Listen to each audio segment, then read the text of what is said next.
এইবাৰ HS final পৰীক্ষা 2026 easy হ'ব নে হাৰ্ড হ'ব তোমালোকে এইখিনি মন কৰিবা 20% ডিফিকাল্ট 30% ইজি আৰু 50% মডাৰেট যেহেতু প্ৰশ্নবোৰ অলপ বেলেগ ধৰণৰ হ'ব এইবাৰ প্ৰস্তুতি কেনেকৈ কৰিবা আগৰ প্ৰশ্নবোৰ ৰিপিট হ'বনে নাই প্ৰিভিয়াছ ইয়াৰৰ কুৱেশ্যন পেপাৰবোৰ প্ৰস্তুতিৰ বাবে এক মূল্যৱান সম্পদ কিন্তু অতিমাত্ৰা নিৰ্ভৰ কৰিলে প্ৰস্তুতি ফলপ্ৰসূ নহ'বও পাৰে আৰু ফাইনেল পৰীক্ষাত কিছুমান আনএক্সপেক্টেড কুৱেশ্যনৰ লগত মোকাবিলা কৰিবলগীয়া হ'ব পাৰে তোমালোকৰ বাবে এখন ইবুক লৈ আহিছোঁ যোৱা বৰ্ষত সেইখনৰ পৰা বহুত প্ৰশ্ন আহিছিল মোৰ বোধেৰে এইবাৰো আহিব কাৰণ ইবুকখনত যিবোৰ প্ৰশ্ন আছে সকলো উন্নত মানৰ বহুতো দৰকাৰী আৰু নতুন আৰ্হিৰ প্ৰশ্ন দেখিবলৈ পাবা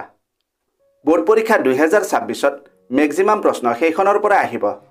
হয়তো প্ৰশ্নৰ শব্দ এটা বা দুটা সলনি হৈ আহিব কিন্তু মূল প্ৰশ্নটো আৰু ইয়াৰ অৰ্থ একেই থাকিব এই বিষয়ে অধিক তথ্য জানিবলৈ ডেছক্ৰিপশ্যনত যোগাযোগ নম্বৰ দিয়া আছে হেল্ল' এভৰিৱান কি খবৰ তোমালোকৰ আশা কৰিছোঁ তোমালোক সকলোৱে ভালে কুশলে আছা আজিৰ ভিডিঅ'টো ক্লাছ 12ৰ বোৰ্ড পৰীক্ষাৰ্থীসকলৰ বাবে সুপাৰ হেল্পফুল হ'ব আজিৰ ভিডিঅ'টো কিয় হেল্পফুল হ'ব অলপ পিছতে জানিবলৈ পাবা কাৰণ আজি আমি প্ৰমাণ সহকাৰে আটাইকেইটা পইণ্ট ভালদৰে আলোচনা কৰিম সকলো তথ্য ভালদৰে আয়ত্ত কৰিবলৈ তোমালোকে এই ভিডিঅ'টো সম্পূৰ্ণ কৰি শেষলৈকে চাবা ভিডিঅ'টো যদি তথ্য সমৃদ্ধ হয় আৰু ইয়াৰ দ্বাৰা উপকৃত হ'লে তেন্তে লাইক আৰু শ্বেয়াৰ কৰিবা চেনেলটো যদি ছাবস্ক্ৰাইব কৰা নাই দৰকাৰী আৰু তথ্য সমৃদ্ধ ভিডিঅ'ৰ নটিফিকেশ্যন পাবলৈ চেনেলটো ছাবস্ক্ৰাইব কৰি লোৱা বলা এতিয়া মূল বিষয়টো আলোচনা কৰোঁ কালি আৰু পৰহি বহুকেইজন শিক্ষাৰ্থীয়ে প্ৰশ্ন কৰিছে এইচএছ ফাইনেল পৰীক্ষা 2026ত MCQ প্ৰশ্ন আহিবনে নাই আৰু কুৱেশ্যন পেপাৰৰ পেটাৰ্ণ কেনে হ'ব আজি আমি এই দুটা বিষয়তে আলোচনা কৰিম পইণ্ট কেইটা বুজি ল'বা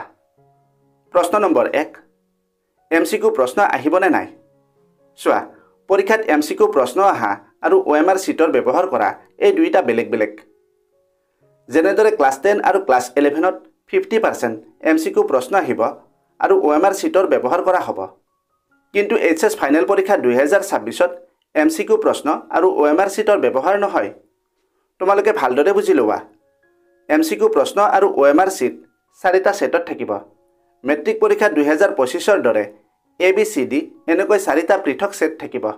প্ৰশ্নবোৰ একেই থাকে কেৱল প্ৰশ্নৰ সিৰিয়েল নম্বৰ সলনি বা উলটপালটকৈ আহে প্ৰিভিয়াছ ইয়াৰৰ কুৱেশ্যন পেপাৰবোৰ চালে দেখিবা যে কেমিষ্ট্ৰিত 8টা বা 9টা MCQ প্ৰশ্ন 14ত 8 বা 10টা MCQ প্ৰশ্ন আহে এইবাৰো আগৰ দৰে আহিব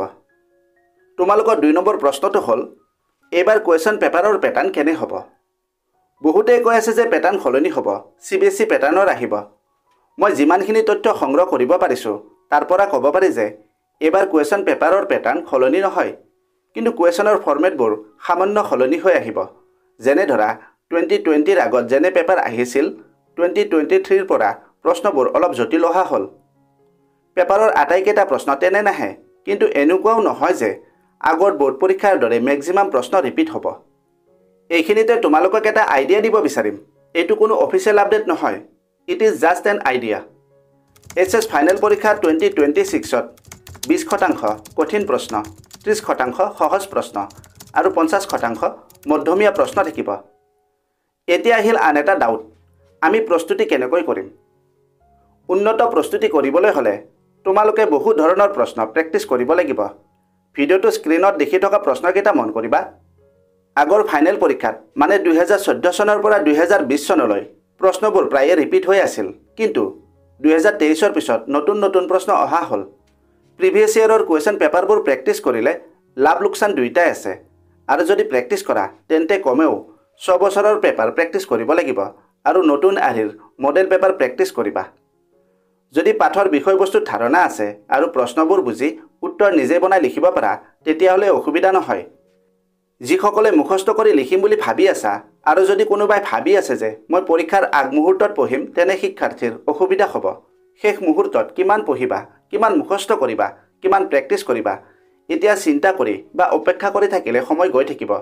আজিৰে পৰা প্ৰস্তুতি কৰাত লাগি যোৱা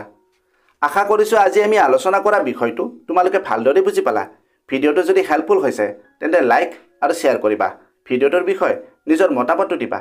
আজিলৈ ইমানতে এৰিলোঁ। অতি সোনকালে আন এটা আকৰ্ষণীয় বিষয়ৰ সৈতে পুনৰ লগ পাম। ধন্যবাদ।